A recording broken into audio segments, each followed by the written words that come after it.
Hello, this is Dr. Grande. Today's question is, can I analyze the case of Tawnee Baird and Victoria Mendoza? Just a reminder, I'm not diagnosing anybody in this video, only speculating about what could be happening in a situation like this. If you enjoyed this video, please like it, subscribe to my channel, and consider supporting me on Patreon.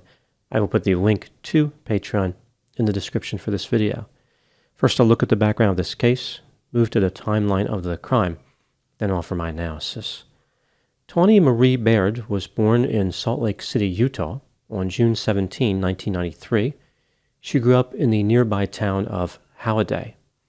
Her parents separated when she was a year old, and she lived with her mother, but her father remained active in her life. Tawnee was described as attractive, outgoing, and energetic.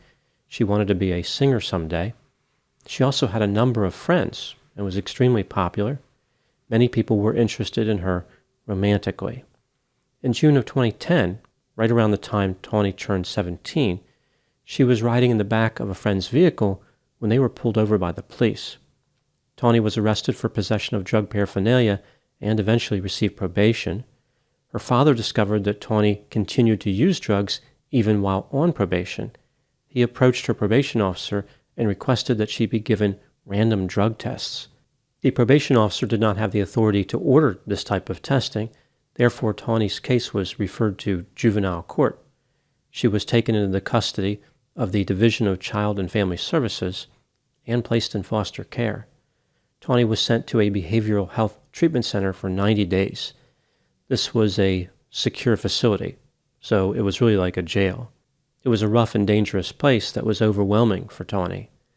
While she was there, Tawnee met a woman named Victoria Ashley Mendoza, who, despite being young, was already a career criminal.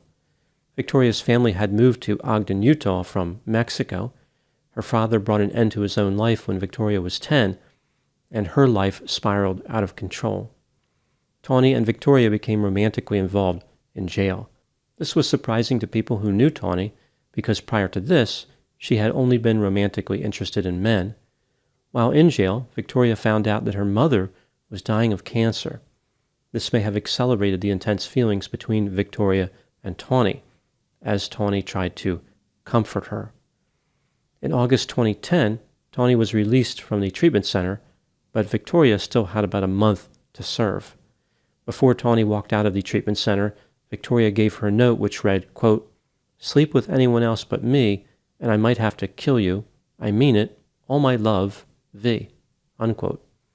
Tawnee probably thought that Victoria was writing figuratively, but she was not. In September of 2010, Tawnee picked up Victoria from the treatment center.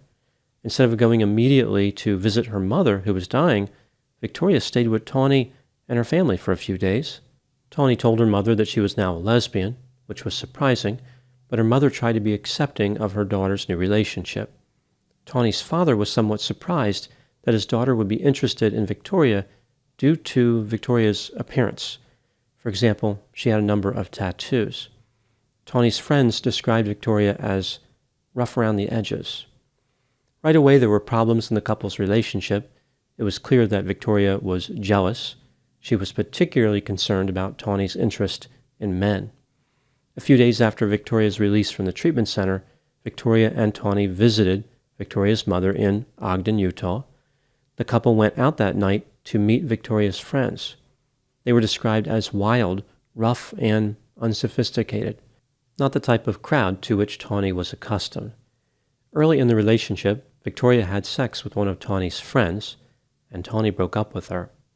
In an effort to win her back, Victoria posted a public video on social media in which she offered a bizarre, creepy, and immature apology.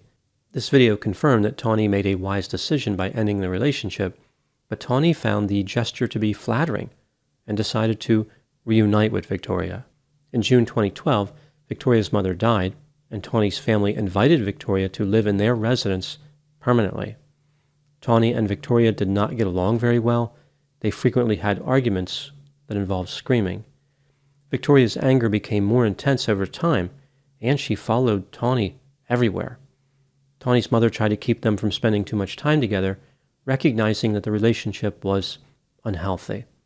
In addition, Tawnee's family tried to help Victoria. For example, Victoria was able to have some of her tattoos removed because Tawnee's grandmother paid for it. Victoria's aggressive behavior continued to escalate. During one argument, Victoria punched Tawnee in the mouth and knocked one of her teeth out. This unexpected dental procedure should have led to Victoria's arrest, but Tawnee was concerned that Victoria was now an adult and would go to real jail if arrested. In September of 2014, Victoria was hired as a security guard. This was her first job ever. Some people saw this as a turning point, like now maybe her life would go in a positive direction. It seems unusual that anyone would offer Victoria a job as a security guard, but again, I guess she was familiar with secure environments. Now moving to the timeline of the crime. On October 17, 2014, Victoria, Tawnee, and a friend of theirs went out with a few other people in Ogden. While they were out, Victoria became upset and went into the bathroom for a while. When she came out, she demanded that Tawnee and the friend leave with her. Victoria was done for the night. Tawnee and Victoria dropped off the friend, and Victoria climbed into the passenger seat of the vehicle. On the way home, when Tawnee was driving on Interstate 15, she and Victoria engaged in an argument which may have been about a man. At some point not long after midnight, now on October 18, Victoria retrieved a 4-inch knife from her front pocket and stabbed Tawnee 46 times. Tawnee did not survive. It appears as though somehow the vehicle came to a stop and Victoria dragged Tawnee to the passenger seat. Victoria then drove to a church in Ogden and stopped the vehicle in the parking lot. She called her sister and 2 friends and told them that she had committed a murder. One of the friends was named Aaron. Victoria told Aaron, quote, "I'm going to jail for a long time. I want you to tell people not to hate me," unquote. As it turns out, Victoria would only fulfill one of those wishes. Aaron called 911 and was able to direct the police to Victoria's location.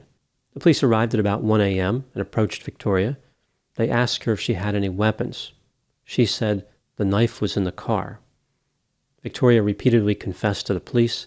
She would later say that she just wanted to scare Tawnee and only intended to stab her a few times, as if stabbing someone just a few times was safe, like one of those low-intensity, tranquil stabbing efforts, not the homicidal kind. Victoria was charged with first-degree felony murder. Initially, she pleaded not guilty and tried to mount a defense, but eventually she pleaded guilty. Victoria told the court, quote, "I have no excuse for what I've done. That's the main reason why I've pleaded guilty. I really have nothing to say. I'm the monster here," unquote. She also said, "I am suffering too." Victoria Mendoza was sentenced to 16 years to life in prison. Her parole hearing is scheduled for October 2039. Now moving to my analysis. Here are my thoughts in a few areas that stood out to me in this case. Item number 1. Tawnee was using drugs by the age of 17 when she was arrested. She needed help to get free of substances, but sending her to a secure treatment center was not a good idea. There should have been support available outside of incarceration to help a young person discontinue substance use. When incarcerated, Tawnee was frightened and therefore more vulnerable to being manipulated by repeat offenders like Victoria. Tawnee probably became close to Victoria simply as a matter of survival in detention. This environment and situation amplified the effectiveness of Victoria's manipulation tactics. Tawnee was naive and gullible. She was not equipped to contend with experienced and streetwise offenders. Victoria easily convinced Tawnee that they must be in love and they were destined to be together forever. The relationship became dysfunctional and intense right away. Victoria managed to establish a level of control that was so pronounced, Tawnee didn't even think twice when Victoria threatened to kill her, like in that note that Victoria gave Tawnee when Tawnee was released from the facility. Tawnee had the perfect opportunity to escape the relationship. She was released about a month earlier than Victoria, but Tawnee was unable to break free. Item number 2. People who knew Tawnee were surprised that she would select Victoria as a romantic partner. Tawnee had never expressed an interest in dating a woman, but that wasn't the only characteristic of the relationship that took people off guard. I think people were stunned by some of the differences between the two lovers. Tawnee may have committed offenses related to substances, but she was generally considered to be pro-social, refined, nonviolent, and friendly. She worked as an accounting assistant and had traditional goals in her life, like being a singer. Victoria, on the other hand, appeared to be antisocial, unrefined, irritable, and aggressive, although technically she also wanted to be a singer. Tawnee's friends characterized Victoria as rough around the edges, as I mentioned.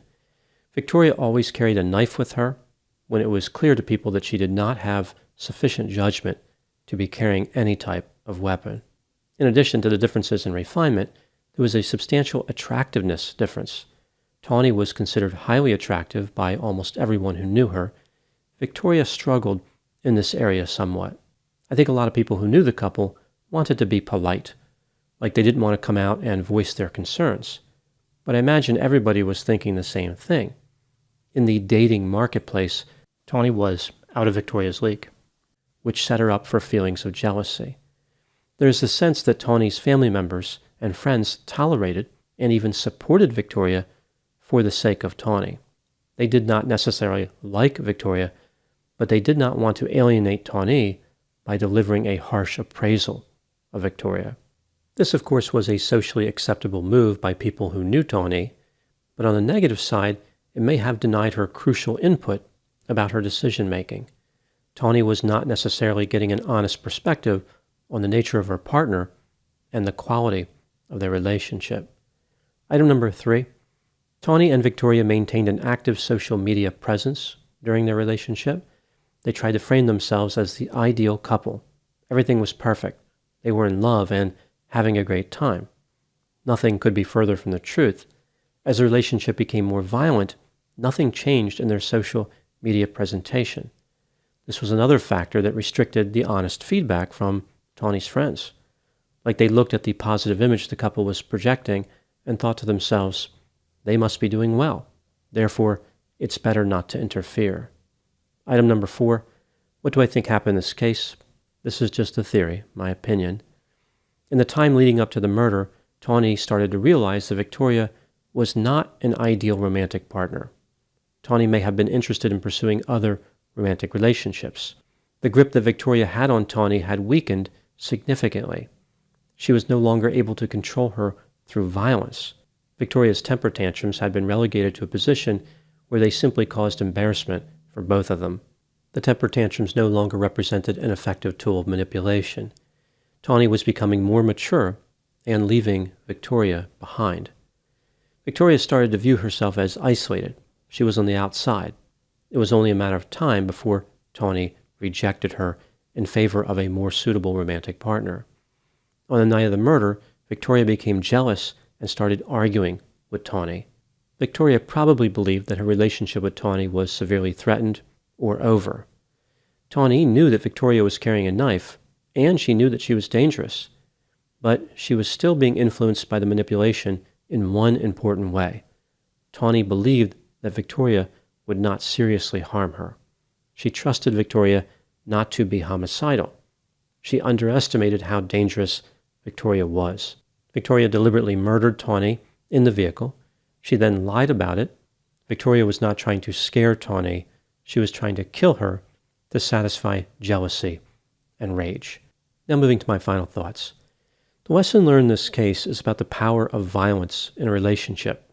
Victoria established control of Tawnee right away because Tawnee desperately needed protection in a dangerous environment. Victoria was able to parlay that initial advantage into years of domination and violence. This power dynamic was the only element that kept the two together. The couple was incompatible in many other ways. As Tawnee resisted the manipulation and Victoria's power diminished, Victoria saw her options decrease. Eventually, violence is all she had left. In one of her last statements to the court, Victoria felt compelled to mention how she was suffering too. Despite having murdered someone, Victoria wanted people to feel sorry for her. She presented herself as another victim of her own insecurity. Those are my thoughts in the case of Tawnee Baird and Victoria Mendoza. Please put any opinions and thoughts in the comment section. They always generate an interesting dialogue. As always, I hope you found my analysis of this topic to be informative. Thanks for watching.